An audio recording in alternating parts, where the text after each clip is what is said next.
Morning and welcome back to the official YouTube channel of Texas, जहाँ पे हम आपको हर तरीके के फाइनेंशियल टैक्सेशन, लीगल, सेक्रेटरियल और भी अपडेट्स देते हैं। तो अभी इनकम टैक्स फाइलिंग का टाइम चल रहा है 31 जुलाई, जो कि इंडिविजुअल का था वो तो हो चुकी है ख़त्म। अभी बात आ चुकी है कंपनीज़ की, कॉरपोरेट्स की, टैक्स ऑडिट्स की, इन सब की ITR जो है इंक्लूडिंग स्टैट ऑडिट, ये सारे ITRs अभी फाइल हो रहे हैं। तो मैं इस छोटे से वीडियो में जो आज बात करूंगा कि कैसे हम जीनियस सॉफ्टवेयर में, बहुत सारे लोग जो है इनकम टैक्स फाइलिंग के लिए सॉफ्टवेयर्स करते हैं यूज़, ठीक है, जिसमें से कि कंप्यूटैक्स है, कंप्यूटेल है और भी बहुत सारे हैं। तो हम लोग जो करते हैं यूज़ अपने फाइलिंग के लिए, वो हम यूज़ करते हैं सैग इन्फोटेक का जीनियस सॉफ्टवेयर। तो आज हम आपको ये बताएंगे कि उसमें कैसे करते हैं फाइलिंग और क्या क्या चीज़ें आपको रखना चाहिए ध्यान उसमें फाइल करते टाइम, और कहाँ कहाँ एरर्स की वजह से आपके पास दिक्कत आ सकती है फाइलिंग के टाइम पे, ठीक है। तो सबसे पहले आपको जो चाहिए वो फाइलिंग के लिए चाहिए एक P&L बैलेंस शीट प्रिपेयर्ड, जो कि कुछ इस तरीके का बन जाएगा। ये एक पार्टनरशिप फर्म का है जो कि बेसिक है, ठीक है। तो इसमें आपका जो भी है P&L बैलेंस शीट, ये रहा P&L एंड बैलेंस शीट रहेगी, जिसके अंदर रेवेन्यूज़, एक्सपेंसेस, नेट प्रॉफिट, ये सब चीज़ें आ जाएंगी। बैलेंस शीट के जो भी रहते हैं आइटम्स वो आ जाएगा। वो आपको रेडी कर लेना है पहले, चाहे तो फॉर्मेट में प्रॉपरली, नहीं तो जैसे भी करके at least you should have this things ready. जब आपके पास ये रेडी है, फिर आपको जाना है जीनियस सॉफ्टवेयर में। उसमें जाके आपको करना है इनकम टैक्स में जाना है। अगर जो क्लाइंट है, मतलब जो कंपनी अगर पहले से एडेड है, तब तो आपको इनकम टैक्स में जाके सीधे स्टार्ट करना है, कंप्यूटेशन में जाके जाना है फिर। लेकिन अगर नहीं है तो आपको क्लाइंट मैनेजर में जाना है सबसे पहले, और आपको ऐड करना पड़ेगा क्रिएट न्यू क्लाइंट। यहाँ जाके चूज़ करना है आपको जो भी स्टेटस है, पार्टनरशिप फॉर्म या प्राइवेट लिमिटेड या पब्लिक लिमिटेड या आर्टिफिशियल जुरिडिक्शन पर्सन, जो भी है एज एप्लीकेबल, आप उसको चूज़ करेंगे, ओके करेंगे। उसके बाद यहाँ कोड पूछेगा, तो कोड जो भी है आप एक अपने हिसाब से डाल देंगे। फिर कंपनी का पैन, डेट ऑफ इनकॉर्पोरेशन, नाम, address, nature of business, basic चीज़ें हैं ये सारी चीज़ें, bank details, partner details, auditor details, ये सारी चीज़ें आप डाल देंगे और फिर इसको आप सेव करके आगे बढ़ेंगे। इनकम टैक्स का पासवर्ड अगर आप डाल देते हैं तो यहाँ आप नो योर जुरिडिक्शन से इंपोर्ट भी कर सकते हैं।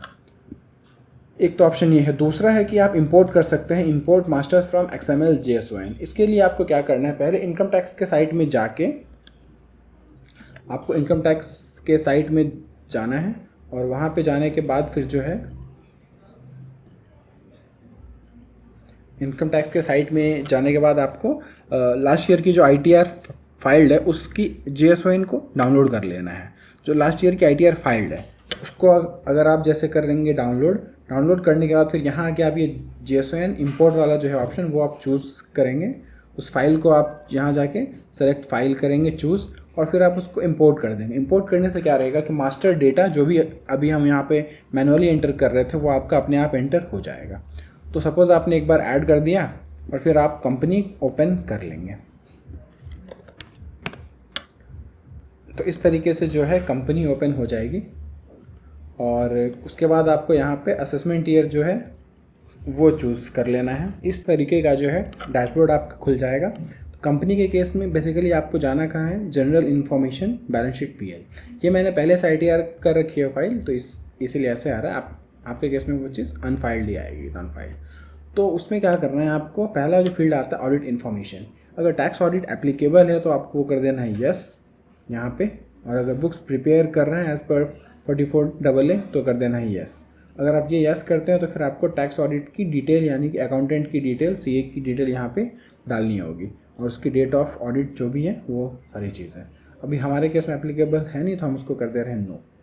उसके बाद जाना है आपको पार्टनर मेंबर की डिटेल में। यहाँ आपको पार्टनर की डिटेल डालनी है, पार्टनर का नाम, pan number, D pin number LLP के केस में आएगा, आधार नंबर अगर है तो वो डाल देना है, और डायरेक्टर की का status, address, rate of interest, remuneration अगर ये है तो आप ये डाल देंगे दोनों पार्टनर का। बेसिकली 100% जो है शेयर होल्डिंग चाहिए होनी। अगर 3 लोग हैं तो 3 के, 4 हैं तो 4 पे शेयर होल्डिंग जो है। यहाँ पे बेसिकली जो पार्टनर है उनके डिटेल यहाँ पे जाएंगे। फिर आता है नेचर ऑफ बिज़नेस। यहाँ आपको डालना है नेचर ऑफ बिज़नेस जो भी है कंपनी का, फर्म का, वो आप यहाँ पे डाल देंगे और कोड चूज़ कर लेंगे इसके अकॉर्डिंगली कि क्या कोड है। उसके बाद आता है आपका फाइनेंशियल पर्टिकुलर्स, ये उसके केस में आता है यहाँ पे जिनकी आप पूरी बैलेंस शीट नहीं बनती है। प्रिजम्पटिव में आप अगर कर रहे हैं फाइल तो यहाँ उनकी डिटेल एंटर होती है, बट हमारे केस में हमने प्रॉपर P&L बैलेंस शीट बनाया हुआ है, प्रिजम्पटिव में फाइल नहीं करना है। और यहाँ इंपोर्ट कर लेना है एज़ पर AIS TIS जो भी है सेल, तो और वो यहाँ से करना चाहिए मैच बेसिकली। अब अगर आप ITR करते हैं फाइल तो ऐसा नहीं है कि आप कुछ भी डाल के फाइल कर लेंगे, आपको GST और AIS से उसको रिकनसाइल करना पड़ेगा। डिफरेंस अगर है तो वो देखना होगा कि क्यों है। उसके बाद बैलेंस शीट की डिटेल आप यहाँ पे डालेंगे, जो आपने बैलेंस शीट बनाई होगी उसके हिसाब से चीज़ें यहाँ पे आ जाएंगी एंड बैलेंस शीट मैच करनी चाहिए।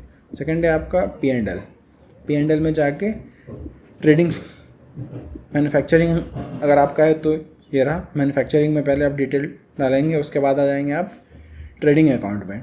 ट्रेडिंग अकाउंट के हिसाब से जो भी चीज़ें आती हैं यहाँ पे sales, taxes, purchases, direct expenses आप ये डाल देंगे।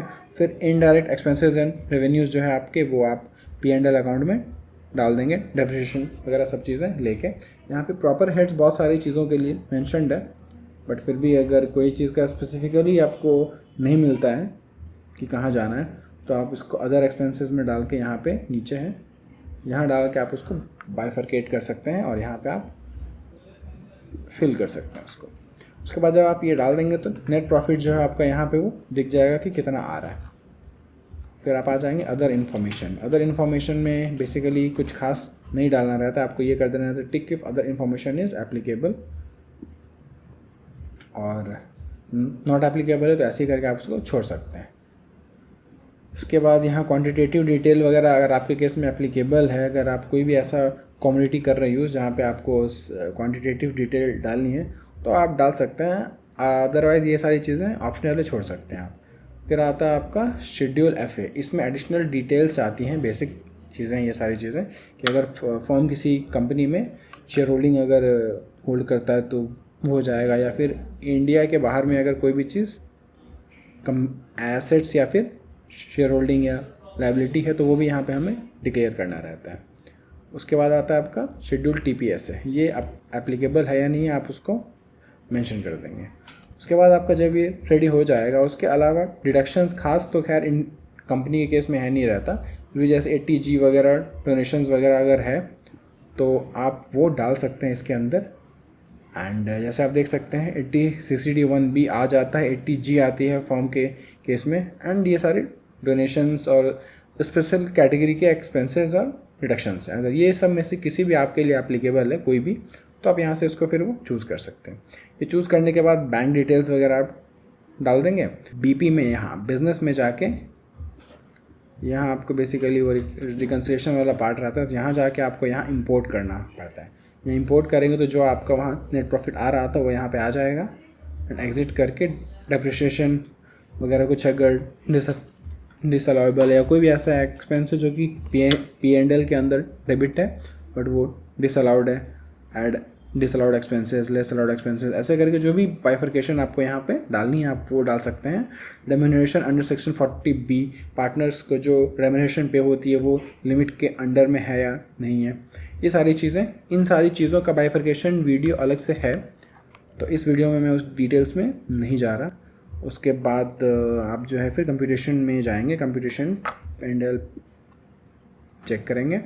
यहाँ पे अगर टैक्स वगैरह बनता है, जैसे इस केस में आ रहा है रिफ़ंड, तो कोई है ही नहीं इशू।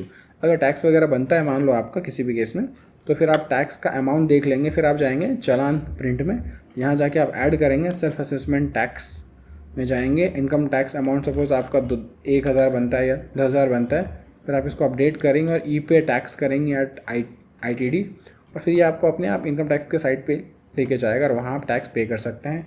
टैक्स पे करने के बाद आप फिर उसको इंपोर्ट कर सकते हैं अपने यहाँ पे आके। एक बार आपने टैक्स पे कर दिया उसके बाद आपको उसके पहले भी आप आके यहाँ 26AS से इंपोर्ट कर सकते हैं डेटा। यहाँ पे आपका सेल्फ असेसमेंट टैक्स अगर आपको इंपोर्ट करना है तो आप यहाँ से कर सकते हैं इंपोर्ट चलान्स एट ITD, ये है जो हमने यहाँ पे डाला था। और यह है आपका कि अगर इनकम टैक्स के साइड में जो भी चलान हमने पे करा हुआ है वो है 26AS AIS TIS, ये सारी चीज़ें हम यहाँ से इंपोर्ट करेंगे।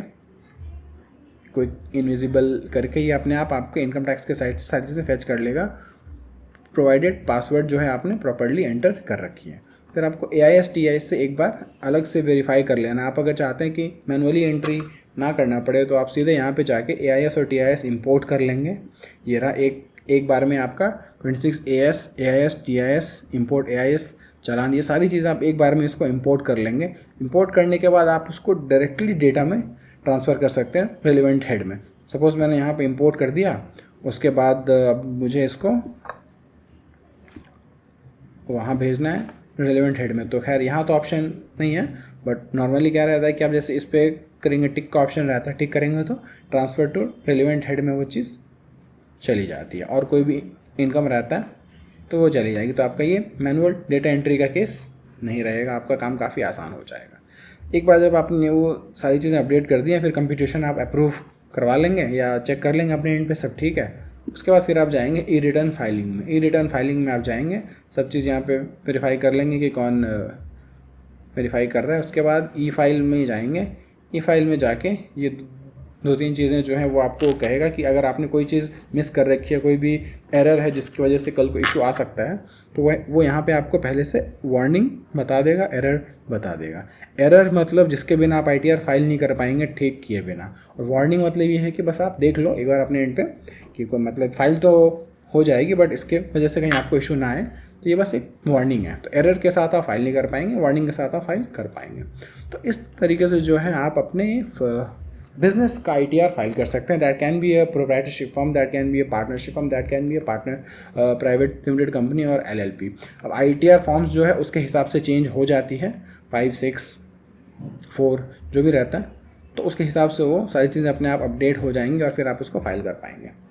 तो ये सारे मेजर चीज़ें थी जो भी लगा कि इन्फॉर्मेशन आपको नीड पड़ेगी। हालांकि इसमें बहुत सारी चीज़ें हैं, बट इतना सारा एक वीडियो में कवर करना पॉसिबल है नहीं, तो मैक्सिमम चीज़ें जो लगा बेसिक चीज़ें कवर करनी चाहिए वो मैंने कर रखा है। फिर भी अगर आपको कोई भी और चीज़ों में आप अटकते हैं या फिर इशू आती है कहीं पे भी, तो आप हमें कमेंट करके पूछ सकते हैं। We will be happy to help you. Thank you so much. Think tax आज।